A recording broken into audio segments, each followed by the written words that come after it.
Hey everybody, this is how you doing? This is CJ Miller in Shreveport, Louisiana. I'm kind of having a milestone with my weight, so I figured a video. Hang on one second. Okay, so I actually kind of hopped off the scale. I just, I didn't want to do the whole thing standing on a scale. A lot of times I'll do my weight first thing in the morning, and I do it, you know, right after my bathroom routines and everything like that. So, because you weigh your least in the morning, and then as you go on through the day, the weight of the day, and and then you're wearing clothes and all the dust and whatever. And I mean, and you weigh more. Typically, I don't, and you've had more to eat throughout the day or whatever. I have been, and I'm going to tell you why I'm celebrating the weight thing. Um, Probably about 2.5 years ago, give or take, I had gone to a doctor, who was my primary care physician at the time, and he told me that, uh, and actually it wasn't him; it was the nurse practitioner who was reading my uh, things, and she was telling me, hey, you're not really pre-diabetic, you are, diabetic. Like my blood sugar was 7.8, and my weight, um, no, I'm not going to tell you what it was. It wasn't like obese weight or anything like that. Well, I mean, in the definition of being overweight, if obese means overweight, if they're synonymous, then yeah. But I wasn't like that whole. I wasn't like I wasn't gonna have to be like carved out of my house, and carried away on a stretcher or anything like that. I wasn't that big of a guy. But I'm a small framed, like I on a good day when I'm standing tall, I'm about 5'8", and so it's like it's raining outside. That's why my window's not open. But at least we can look at these lights outside while I talk about this stuff.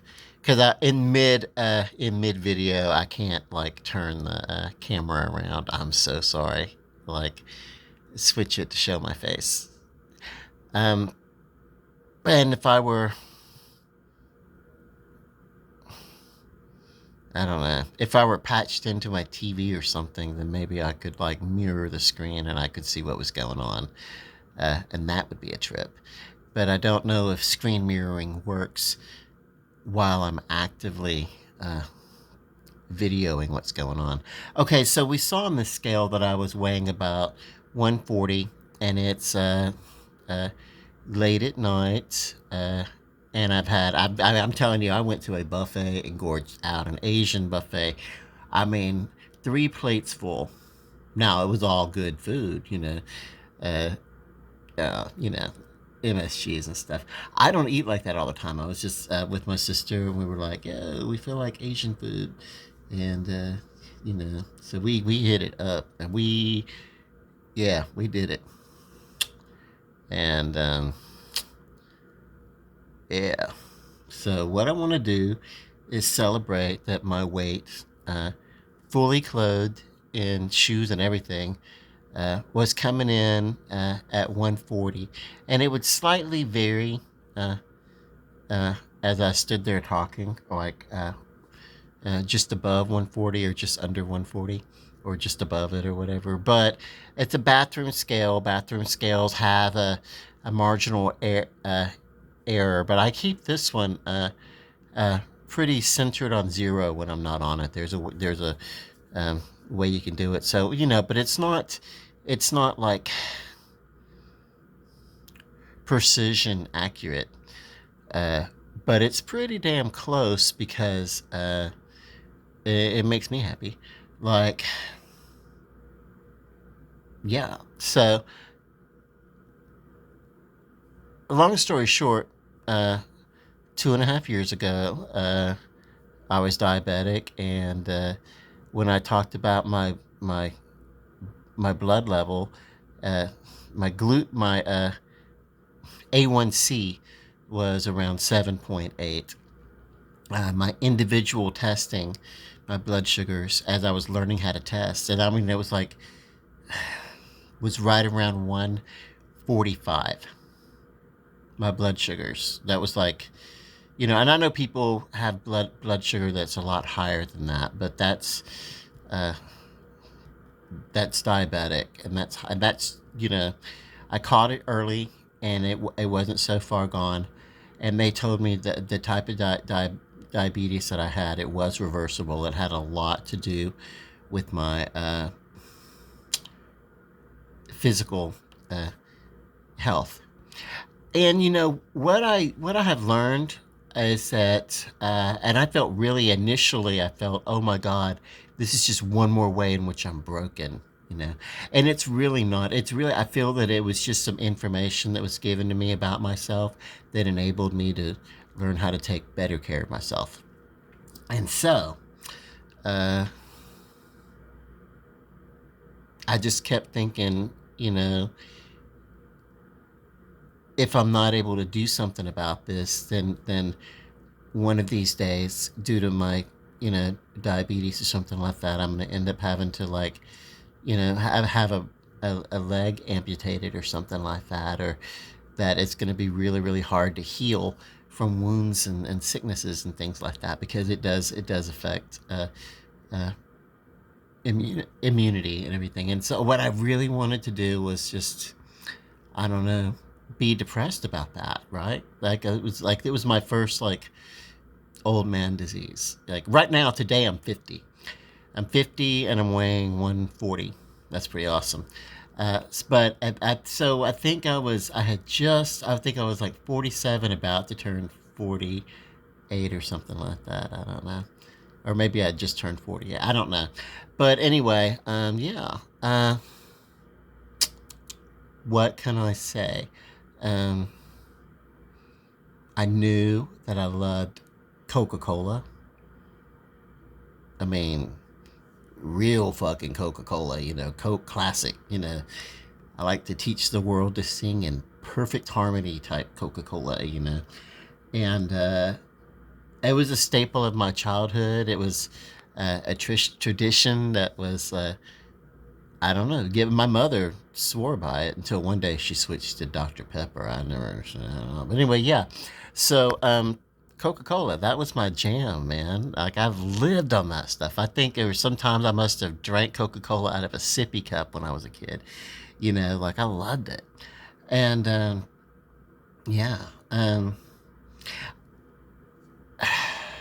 thought that was going to be the toughest thing to give up. But there have been times in my life that I've had it tough, and that maybe sometimes I've had to. Uh, I remember some time ago I moved to New Orleans for a while, and I didn't have a lot of money. And in order to save money, I switched from Coca Cola to a generic brand. And that was kind of sort of okay. It didn't really taste the same, or but it was that. So I realized it wasn't the taste that I was going to miss. It was going to be the part of me that identified with the brand. This is a lifelong brand that I've known, Coca-Cola, and it was a big part of identification. As a uh, yeah, I don't know, I don't we something that you have, that you're raised on, that you love, that's really just a part of your family tradition, because everybody in my family loves Coca-Cola, except for the ones who uh, love Budweiser. But yeah, so, and I had already quit everything. I'd quit all the drugs and I'd quit all the alcohol by that time. But I was like, am I really gonna have to? And I love food. I'm a foodie, man. What I didn't have, like, this obese figure. That's the thing. Uh, I had some extra weight, but I didn't look like a fat person. Uh, I was like, but I was out of shape, you know, and I did have a stomach, and you know, blah blah blah, you know. But you know,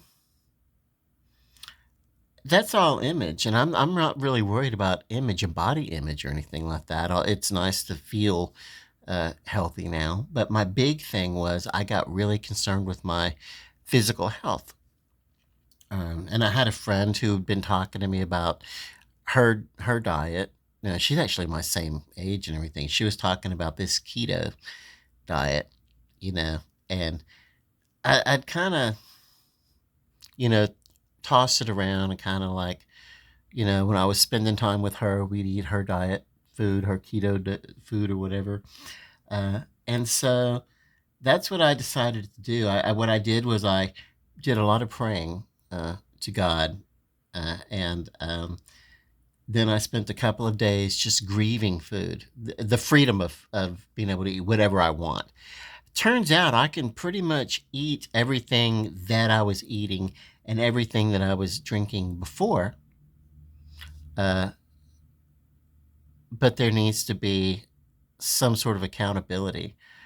And that came with the doctors asking me to keep track of my food and my food intake.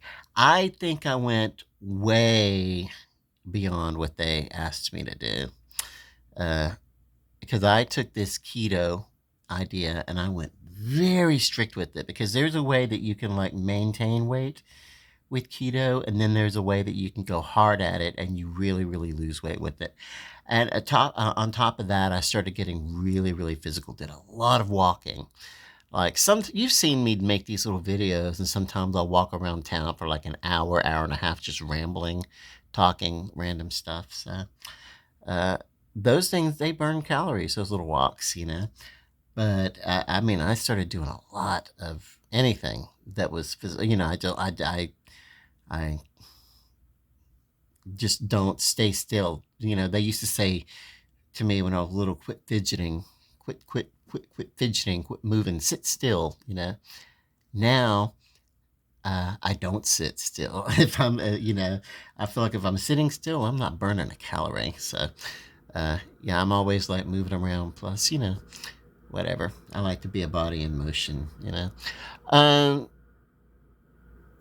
so the physical exercise, and then I went really, really, really, really strict with the keto, and then I get to have my days of freedom like I did today. And what did I do today? Today I had mostly for the day, I had um, a lean bits of a pork picnic roast that I cut away the fat, so I didn't eat too much of the fat on that. But there's, even in the meat of a picnic roast, there's a lot of fat. So keto, you want to be careful, because if you have heart issues, then you want to really consult your doctor before you do a keto diet, because it does kind of rely on that relationship between proteins and fats. And so what you would want to do if you have heart issues, and I've talked with doctors about this, with other family members and things like that that are monitoring their intake of food. What you want to do with the heart issue is that you want to count your carbs, which is something that we should do, and calories. There's calories are important. It's a good way to keep.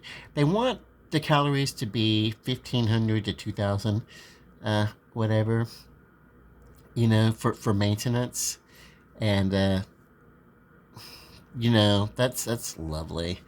Um, I like I said, I took my keto, and you have to really consult your doctor and let them know what you're doing. But I took my calories under 800 in a day. I set my goal to under 800. Uh, and a lot of times I was able to do that, because it is amazing how much food you can eat if you just enjoy the actual mechanics of eating, the actual act of eating, and the digesting and feeling food in your stomach and feeling full. If you make really, really smart food decisions, you would be amazed how much food you actually can eat and still come in under that 800 calorie a day. And the reason why I was so low on the calories is because uh, I was reducing. So, uh, and then but that's not my maintenance. My maintenance is kind of like I don't keep a record of my food and my calories that much anymore because I've retrained my habits. Uh, Long story short, uh, a strict keto diet, and then now uh, I incorporate more free days, and I'm at a space where I can maintain where I am, and I've had success with keto. And as we just saw, I'm weighing in at 140, and that is down. That is tremendously down from where I started.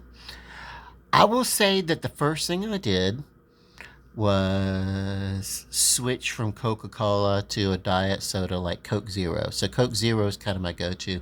And then now I want to be a little bit more aware of kidney health. So I still drink caffeinated drinks, coffees and stuff like that, but I drink a lot more uh, water, bottled water, also. So that cuts down on the caffeine, because caffeine is not wonderful for kidney health. Uh, I don't think that I'll ever totally not be able to just give up the Coca-Cola Zero, Coke Zeros. I call them Coke Z's because it sounds cool. So I don't think I ever want to just give up Coke Z because I do enjoy the sensation of a carbonated drink. Um, just like there are ways that I can enjoy uh, the occasion. I never was a big dessert person. My problem with my diet was uh, I was doing a lot of boredom eating, and this was before the pandemic. I didn't. It wasn't even weight that I put on during the pandemic. I was busy losing weight during the pandemic when a lot of people were gaining weight because of my diet and exercise routine. But yeah, um, I don't know. This was a milestone because um, that's a lot. I just say that's a lot of weight. That's a lot. So uh, it's yeah, yeah. That's not some vanity pounds that I've lost. That was um, and for a while there, I got to maybe around 160, and I got stuck to some plateau on 160, and I was like, am I really? And so for several months I couldn't get below 160. um but I kept at what I was doing, and I didn't change it that much, and I didn't even go that much harder. It's just eventually uh through whatever reason, through environmental reaction, probably, change in weather and stuff like that, that my body uh, broke through its plateau or whatever. And yeah, so, and then I've got some other good news coming. Enough about my weight, but that is something to celebrate. And so, good health, we should always celebrate good health of ourselves and good health for our friends and uh, everything. What is that? Like looking at this big circle of big spear. Looks like it might be the moon, but it's not. Oh, no. That is an old AT&T building. I guess maybe it still is. AT&T sign still lit on it. I wasn't wearing my glasses. It was like I'm seeing the reflection. I'm like, is that the moon? No. Anyway, um, what else do I want to talk about? Yeah. Okay. So this month, in less than 2 weeks, I am going to a Pearl Jam concert in Oklahoma City. Now we are sitting actually behind the stage, but the first section behind the stage, and it was my friend. He's like, people who sit behind the stage, it's like a whole separate little party. It's a whole different vibe or whatever. And it's because all the floor seatings were stupid expensive, and any of the other seat, any place that we could get that we would want to sit, um, that we would want to feel like we were actually there and enjoying and listening and everything was like so it was already sold, and there were some seats in the back of the stadium, but it was like, yeah, some of my friends wanted to sit backstage and talk about that experience and everything, and there's monitors and stuff and we'll be able to see. So yeah, I know one thing, we'll be a lot closer to the sound, so we'll rock harder uh, than people sitting in the back of the stadium. I don't know, it'd be a different kind of experience. So that's Pearl Jam, and I'm going to be making videos for my channel.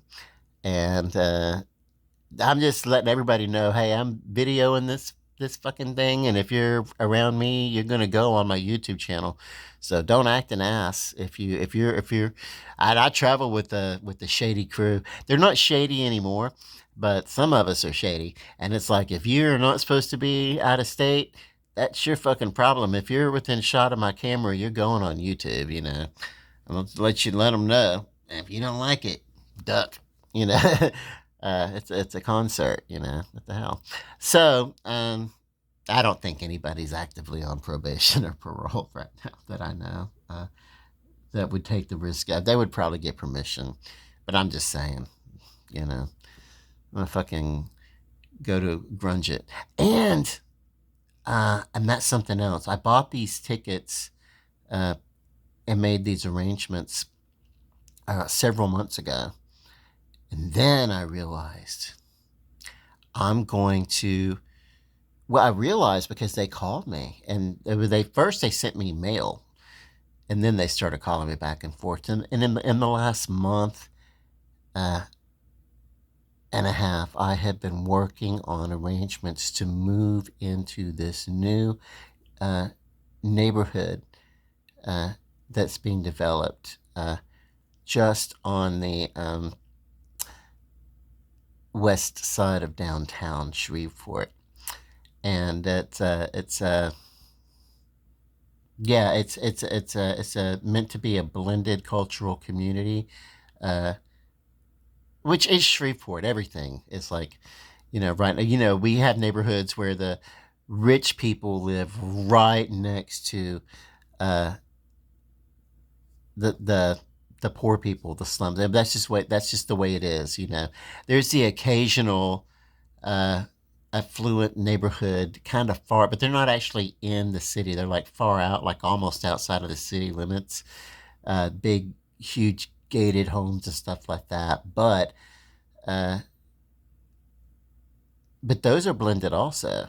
But this is meant to be an economically blended community, because the whole idea is, now that we're getting, and we should be desegregated anyway. We certainly should have been since the 1950s and 60s when they settled all that shit uh, legally. But uh, we're the South, so we're slow at this kind of stuff. But now what we need to do is we need to worry about desegregating on uh, uh, lines of financial uh, division. I mean, it doesn't take away uh, from anyone's beautiful estate and all the lovely things that they have inside of their homes to live a a few houses down from someone who has uh, less financial uh, freedom. So or yeah, less who has less, not freedom. We all have financial freedom, financial concern. You know what I mean? So maybe they have, uh, yeah, whatever.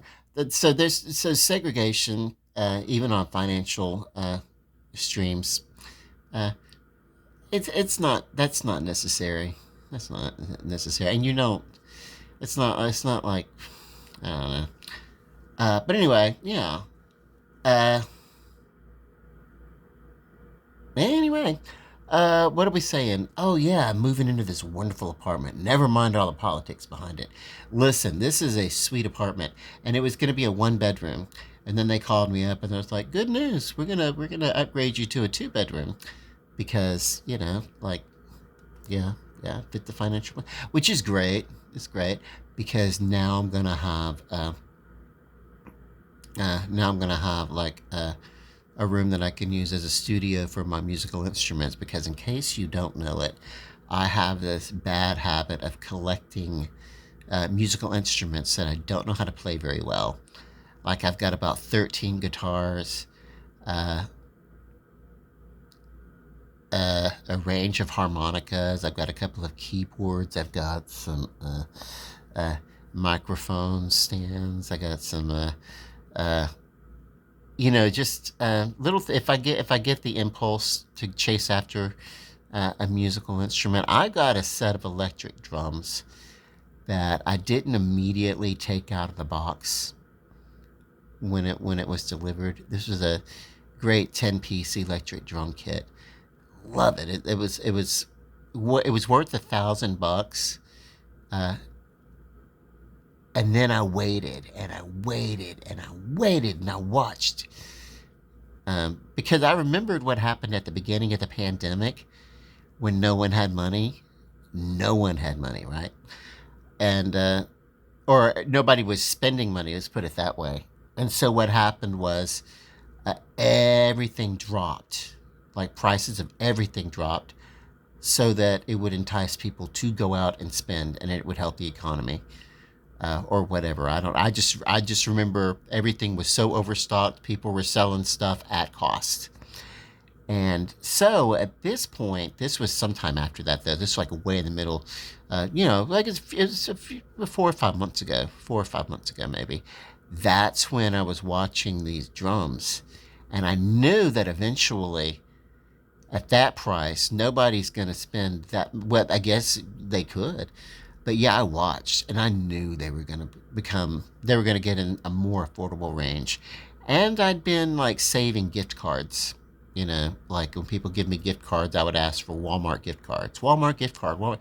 And I saved up enough in Walmart gift card that I ordered this drum set through the Walmart.com site, and they outsourced to Musician's Friend, which paired with Guitar Center, and these drums that were $1,000 and some change before taxes, I was able to get for uh, under $500, before taxes. So the price drop was almost in half, and it's amazing, amazing drum kit.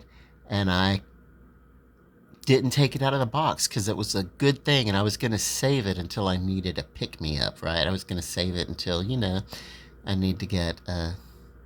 I needed a good day. I was going to save it until I needed a good day, and now I'm glad I never did, because I'm going to have at this new apartment. I'm going to have a room that I'm going to keep the instruments in there, and so I'll have a wonderful, spacious apartment with a spacious living room and dining room off the kitchen. The washer and dryers inside of the house. There's not like it's like in it like not washer dryer connection, but actually washer dryer in this apartment. Because we're modernizing in Shreveport, and our expectations are becoming more like some other metropolitan. Like if you go down to New Orleans and you go to look for an apartment, uh, the expectation is that there's going to be a washer and dryer in the apartment. You know what I mean? That's the expectation. Uh, So yeah, with those things are coming up, we're getting a little bit more modernized. But there's a dishwasher, garbage disposal. These are not new inventions. It's just things that I haven't had because I live in an antiquated building that's been here since 1950, 60, something like that. It's a vintage building in our town. It's a beautiful building, but it's really old and it's really in need of remodeling, like a lot of the buildings down here. I saw there's the old Cresswell Hotel in Shreveport. If any of you guys know about this, this was a motel basically for traveling people. You would come in with your bag. You had to be in. You'd spend the night. It was basically what you would think of as your old school flop house. And some time ago, uh, they shut it down. Like it just like it sold it, but now they're in there and they're doing things with that building, and it's such a beautiful building, and I'm so happy that it's gonna have new life. It's a beautiful building. I'm happy someone's doing something with it. And I didn't interrupt them. I didn't want to walk in and say, what's it going to be and this and that and everything. But yeah, it's great. I hope that they redo the whole thing all the way up and down. Shreveport, Louisiana was on its upswing at the start of the pandemic, and then things paused. But I'm happy to see that today uh, we are uh, right back on track with growing our, particularly with creating a density of population downtown. That's what we want to do, because bringing people downtown in a metro area, because that happened in the 80s. A lot of towns, there, people just left the nucleus of downtown, of various downtowns all the way around, and it took a you're left with like you know people living in metro areas, but the downtown areas, the big uh, nucleus of these towns, they were basically empty except for maybe the um, the judicial buildings, the state buildings, headquarters and stuff like that. Like even our state building wasn't downtown, but it is being relocated downtown. We think that that's key to Shreveport, as we've been beautifying as much as we can, and modernizing, and really trying to create a uh, civic uh, slash business community that is also heavily residential, and we believe that's going to attract business. And there's a lot of our things that we do uh, that we want to pull in tourists locally and from afar, even from far outside of the area. When you're passing through, if you notice that we're having a state fair, we have two of them a year, and we know, or you notice that we have art exhibits. Tonight was an art walk. It was raining, so I didn't go because I didn't feel like I could afford to get sick. I went and ate Asian food with my sister, and that food was sheer artistry, let me tell you. I'll tell you something, dieting, I'm back to the diet again now. Dieting makes you appreciate uh, decadent foods a little bit better when you don't eat them as much, when you don't, you know what I mean? But but I was a prep cook, sous chef in one of my former careers. I've had a lot of different careers over the years, and I was fortunate enough to work in a French style bistro in which I was trained as a garde manger, which was the word for the keeper of the manger, the salads and sauces and things like that, because it looks like a manger is a garde manger. And I also did the fry cooking and stuff like that. But a lot of seasonings, where you learn how flavors and everything, how they work together, you really get an education on that when you're working with sauces. uh, and how it balances and everything. And then you could take that knowledge and you can incorporate it in other areas of food preparation and cooking and everything like that. So if you ever get the chance, work as a garde manger or a saucier, you know, uh, and yeah. Um, but yeah, when you monitor your diet and everything like that, when you get to appreciate uh, food even better than when you're eating decadent all the time. And now I've come to appreciate, hey, I love chocolate. I love chocolate desserts and everything like that. But, taking a little break from those sweets and only having maybe a chocolate ice cream once every couple of weeks really makes me appreciate it and enhances my enjoyment. Um, so, yeah. Um, so we talked about uh, my exuberation, about my exuberance. uh, should work on my conjugation skills. So, my exuberance about my uh, weight, which is really great right now, 140. That's pretty good. And that's, I'm wearing blue jeans and a heavy long sleeve shirt and shoes and heavy socks and everything and full belly and 140 pounds. So that's good.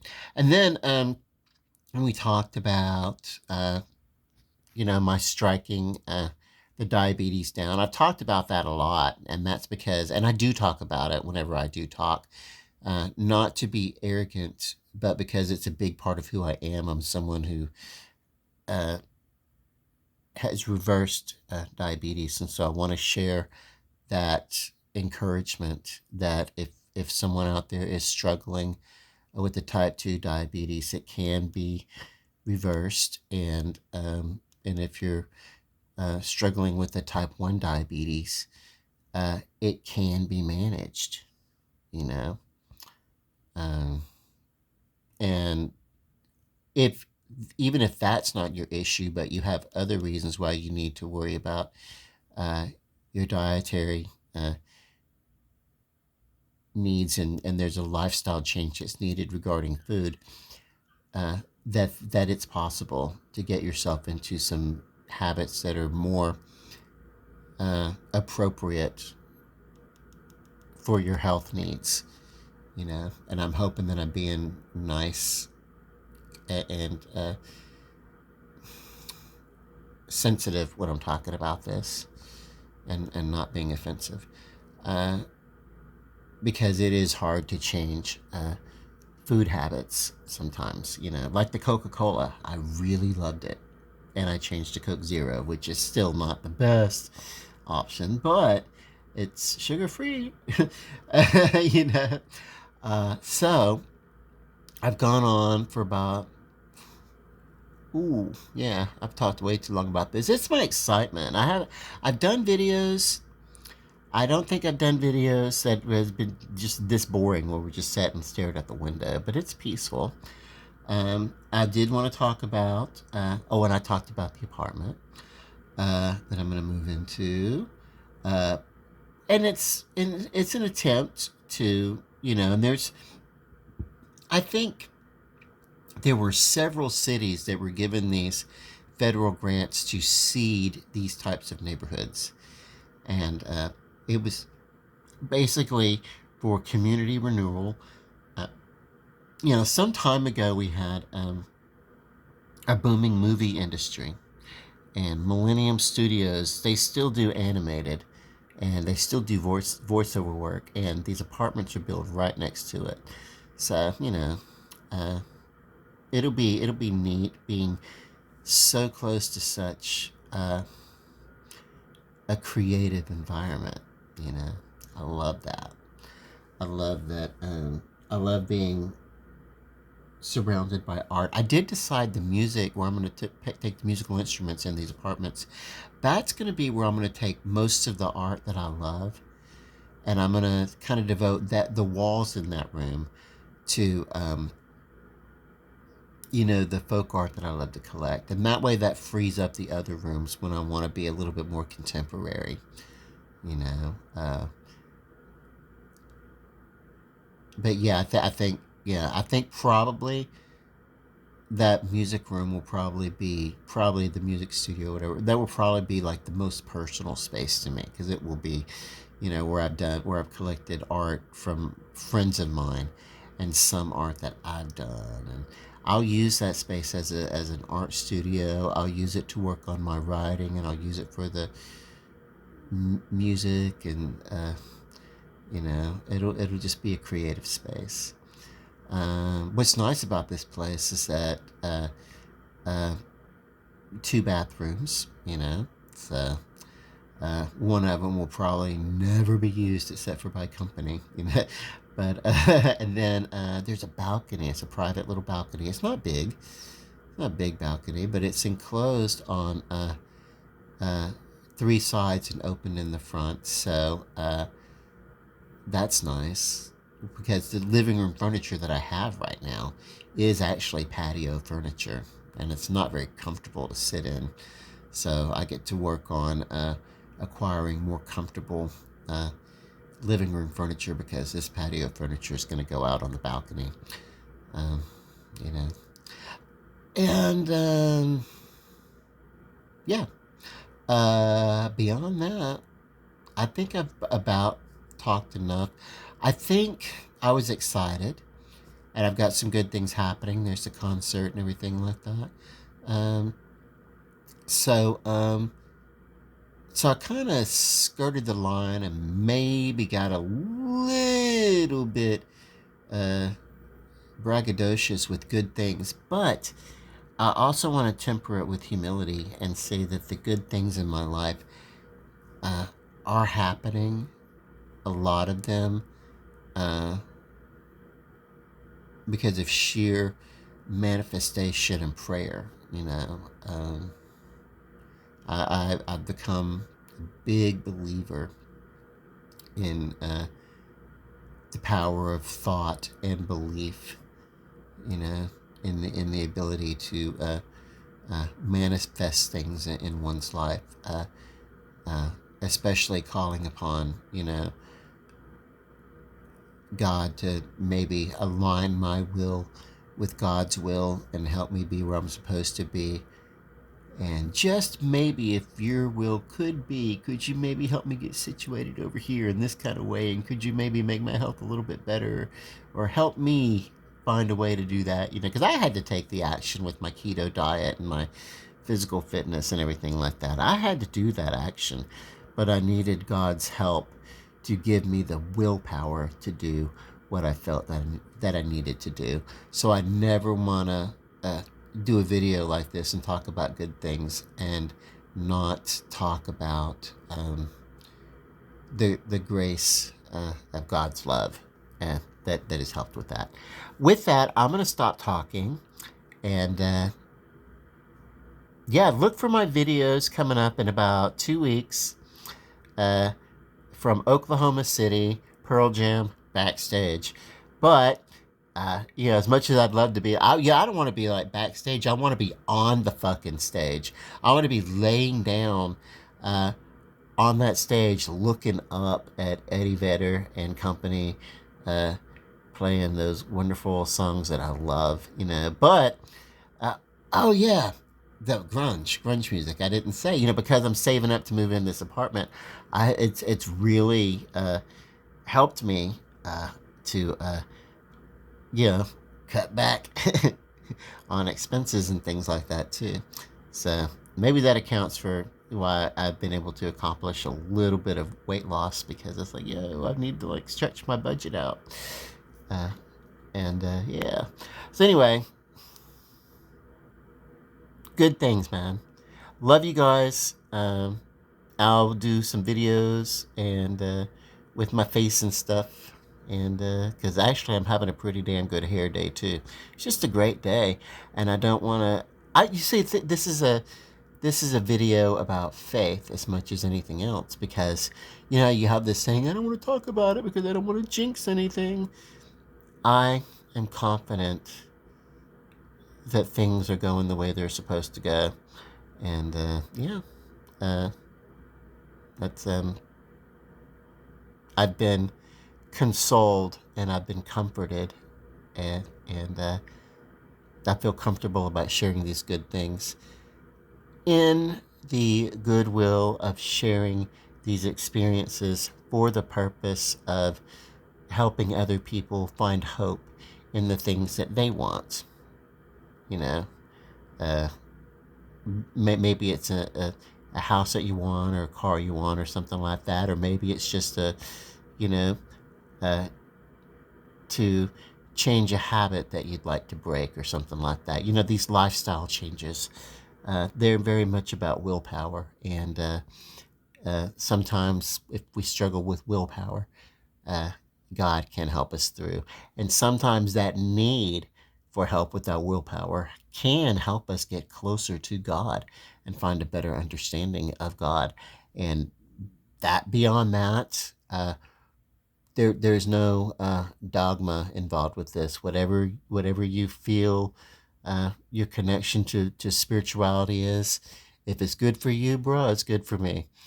I love you. Bye.